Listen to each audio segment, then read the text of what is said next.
Hello and welcome to a very, I wouldn't say overdue, but a very early video of Star Wars crossovers Lieutenant Thire. I hope I'm pronouncing it right. I think it's Thire. I'm hoping that my AC is not too loud. It is almost 100 degrees here, so I kind of have to have it going because it is very sweltering in my house right now. So I'm hoping my swamp cooler is not too loud. And as you can see, this guy is used. Picked him up on eBay for about 12 bucks. He's very yellowed. I tried to clean him up the best I can. If anybody knows anything how to fix yellowing outside of the hydrogen peroxide, I know that that works, but it can also make it really, really worse. Yeah, really worse is that's correct English. Can make it even worse. But yeah, I apologize for not having the Revenge of the Fallen Ravage review up. That figure is super fragile. At least to me it feels like it's gonna break, so I have not filmed it yet, and I'm hoping the audio on this one actually works. The last review I filmed, the audio was just absolute garbage. I'm trying to work on that. But anyways, he is missing his gun, but you can see basic phase 2 kind of clone armor, shoulder pauldrons, which are basically the Venator class wings. His legs are very much the Venator class front, and the Venator class is just folded up on his back. Now he is super tight. I don't know how well it's gonna come across on camera, but articulation wise, because of the way the centerpiece is, his legs do kick out, but at an angle, so they can go forward all the way. If you move these skirts back about that far, knees a little under 90, as you saw, knee swivel. He does have ankle rocker, which, I mean, it's very minuscule. And feet can move down due to transformation, but they have to be completely straight with the body, and it's super tight.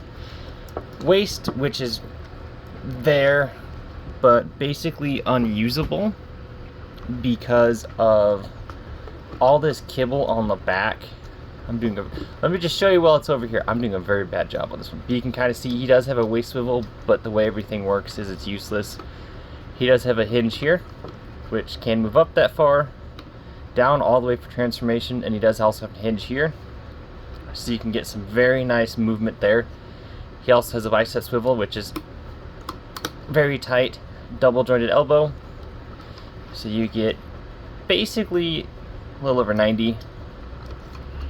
And he does have wrist swivel. These are on their own hinge, which can kind of move out of the way.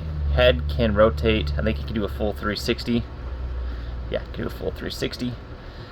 If it looks like the articulation on this figure is really awkward, it is, because of all the kibble.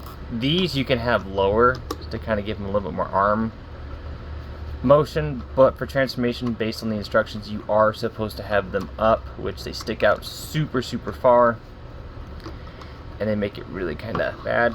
We'll get in close here on the face sculpt. It looks weird to me. I don't know. I haven't seen Revenge of the Sith in almost 20 years. I watched part of it yesterday that he was in it, and my camera lens is just filthy. It doesn't look right. It might just be the viewfinder that just looks filthy, but I apologize for rubbing the camera. But yeah, his head does not look good. I don't know, it looks off to me. But yeah, he's about the same size as, I don't know, about a 6-inch action figure. I apologize for sniffling. I have a cold, which everything seems to happen. Every time I go to film a review, either the figure has problems, something comes up, or I end up getting sick these last few weeks, so yeah. And he does have two different hands. He kind of has an open, more relaxed hand on this side, and then this side would hold the bridge gun. I don't have his gun. His gun looks stupid in robot mode, or mech mode. I believe these are supposed to be mechs to a degree. Get him centered. I do not like his gun. It bugs me, but we'll get into the transformation. So push his head down. It is on the track. It only goes down that far. Bring these arms up to the side. Get them.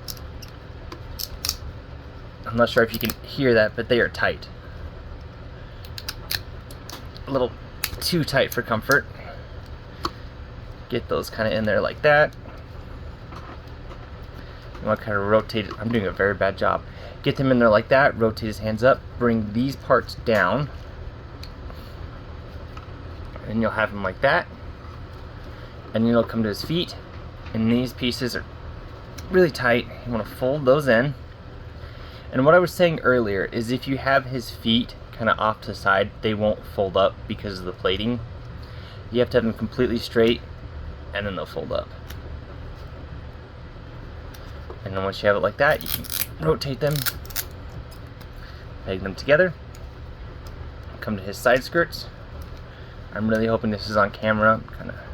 Once you have it like that, collapse the legs. Take this section, move it back, come under here. You want to fold out what is the hanger bays, essentially. And they don't like to go in, so you kind of got to work them in there. Get that situated, fold that down, and kind of fix everything. And as you can kind of see, this is a very finagly transformation, but once you get it right, you have yourself a nice Venator class starship. Or Star Destroyer. And again, I don't have his bridge. That's where the missile would go. I don't drop him. This review is terrible. But yeah. Make sure everything's adjusted. And you can kind of see the detailing on the side. Got the nice detailing. The hangar bay there. All the nice detailing. It is a nicely detailed ship. One thing to note, I did look this up on the wiki to confirm. These engines are actually on upside down. It's common on these figures. These top engines should be on the bottom, but if you really wanted to, I think they are. Oops, it came untabbed. I think they are a separate piece. If you really wanted to, you could break the glue and flip them and glue them. I'm not going to. You can kind of see how badly he's yellowed. Yeah, lengthwise, he's pretty big. I'd say a little bit bigger than a current deluxe. About, I don't know, 1.5 times the size of a modern deluxe. He doesn't have landing gear, but he does sit perfectly. It's just he uses his collar. You can kind of see a little bit of wear there. His collar is a rear landing gear, and this is his front landing gear, so it does sit on that painted part. So I would definitely take care, if you're looking for one, make sure to find one that the collar's in good shape. This one doesn't feel like it's been played with a whole lot because everything is super tight. And I apologize for the weird camera angle. I have a lot of stuff behind my review station. It's a long story. But if I can find a bridge, I'll find it. If not, I'm not worried about it because there is molding under here, which is weird. I don't know if Hasbro actually intended in case that got lost, if it kind of filled in. I don't know. But yeah, it's a nice little Venator class. Nicely detailed, nicely scaled in terms of the Darth Vader Anakin Star Destroyer, and I think he also turns into a Venator class. It is a little bit bigger. The Venator class, I believe, is a little bit shorter than the Star Destroyer. I don't have that Darth Vader Anakin figure, but I think it might scale well with this one.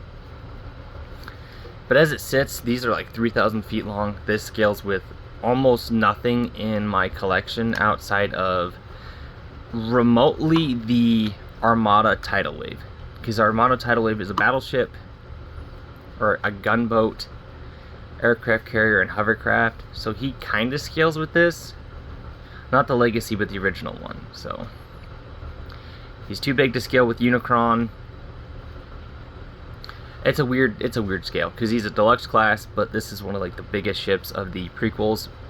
I could be wrong on this. I think it is bigger than the Maleficent class, like the Invisible Hand. If I'm wrong about it, please correct me. But yeah, it's a good little figure and a great clone figure. I don't have too many clones because I don't like yellowing plastic, and also I never really collected them from Revenge of the Sith. This is my era of Star Wars. Episode 1, 2, and 3 is what I grew up with. I watched Episode 1 probably a billion times.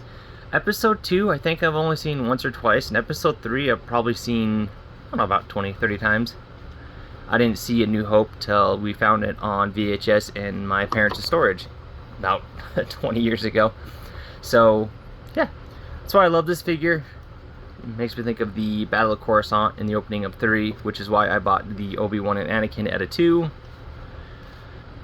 But yeah, it's a nice figure. If you can find him, on eBay there was one that was not yellowed, but he was missing an arm, and they wanted almost, I think, 20 bucks for him, which, nothing against that. You can sell your property for whatever price you want, but I found this guy, I think I paid $8, and after tax and shipping it was about 12 in total. But yeah, if you can find one complete with the bridge, it's definitely a good figure. His bridge gun in robot mode is super stupid in my opinion. He's literally just holding the twin bridges, and it's got a missile out the front. It looks dumb. They could have, I understand he had to have a weapon, but they could have did something so much better. If you watch my review on the Edit 2, those lightsabers sit in, so you have the handle sticking out so they look like missiles. I can't get to my Edit 2s at the moment, but those figures, even the Delta 7, if I had the ring and stuff, I don't knock him over, if I had the ring and stuff with the lightsabers, it would look normal. It doesn't look like it's holding lightsabers out the front.